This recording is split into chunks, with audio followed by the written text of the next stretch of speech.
And I tried hard to be proud of my service, but all I could feel was shame. And racism could no longer mask the reality of the occupation. These were people, these were human beings. I've since been plagued by guilt anytime I see an elderly man, like the one who couldn't walk, who he rolled onto a stretcher and told the Iraqi police to take him away. I feel guilt anytime I see a mother with her children, like the one who cried hysterically and screamed that we are worse than Saddam as we forced her from her home. I feel guilt anytime I see a young girl, like the one I grabbed by the arm and dragged into the street. We were told we were fighting terrorists. The real terrorist was me, and the real terrorism is this occupation.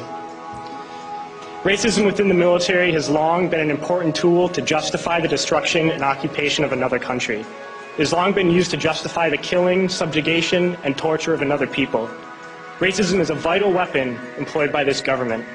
It is a more important weapon than a rifle, a tank, a bomber, or a battleship. It is more destructive than an artillery shell, or a bunker buster, or a Tomahawk missile. While all those weapons are created and owned by this government, they are harmless without people willing to use them. Those who send us to war do not have to pull a trigger or lob a mortar round. They do not have to fight the war, they merely have to sell the war. They need a public who is willing to send their soldiers into harm's way. They need soldiers who are willing to kill and be killed without question. They can spend millions on a single bomb, but that bomb only becomes a weapon when the ranks of the military are willing to follow orders to use it. They can send every last soldier anywhere on earth, but there will only be a war if soldiers are willing to fight. And the ruling class, the billionaires who profit from human suffering, care only about expanding their wealth, controlling the world economy. Understand that their power lies only in their ability to convince us that war, oppression, and exploitation is in our interest.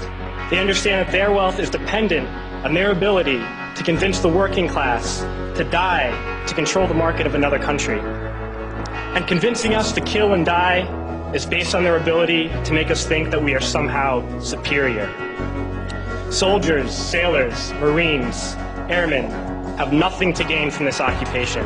The vast majority of people living in the U.S. have nothing to gain from this occupation. In fact, not only do we have nothing to gain, but we suffer more because of it. We lose limbs, endure trauma, and give our lives. Our families have to watch flag-draped coffins lowered into the earth. Millions in this country without health care, jobs, or access to education must watch this government squander over $450 million a day on this occupation.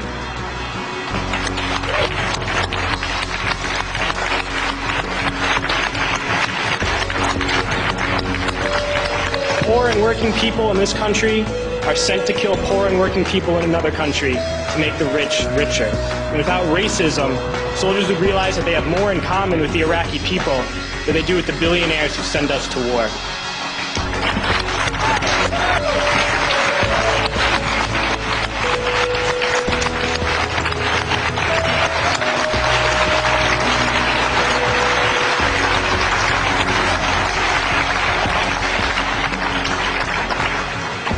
I threw families onto the street in Iraq, only to come home and find families thrown onto the street in this country, in this tragic and unnecessary foreclosure crisis. We need to wake up and realize that our real enemies are not in some distant land. They're not people whose names we don't know and cultures we don't understand. The enemy is people we know very well and people we can identify. The enemy is a system that wages war when it's profitable. The enemy is the CEOs who lay us off from our jobs when it's profitable. It's the insurance companies who deny us health care when it's profitable. It's the banks who take away our homes when it's profitable. Our enemy is not 5,000 miles away. They are right here at home. If we organize and fight with our sisters and brothers, we can stop this war, we can stop this government, and we can create a better world.